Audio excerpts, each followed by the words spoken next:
გავრცელებული ინფორმაციით დროებით ოკუპირებულ სოხუმში საოკუპაციო რეჟიმმა საქართველოს მოქალაქე დააკავა. როგორც ტელეგრამ არხები წერენ, დაკავება ოკუპირებული სოხუმის ცენტრში მოხდა და ოპერაცია ეგრეთ წოდებული უსაფრთხოების სამსახურმა ჩაატარა. დაკავებულს ბრალი მძიმე დანაშაულში ედება, თუმცა არ არის დაკონკრეტებული რა დანაშაული ჩაიდინა.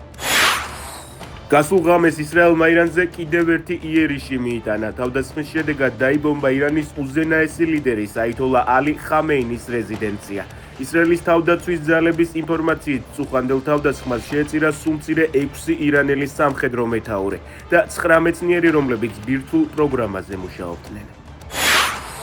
ისრაელის იერიშამდე ირანმა ისრაელი ბალისტიკური რაკეტებით დაბომბა. უკანასკნელი მონაცემებით დაზიანდა სამოქალაქო ინფრასტრუქტურა, დაიღუპა 3 ადამიანი და დაშავდა 50-მდე მოქალაქე.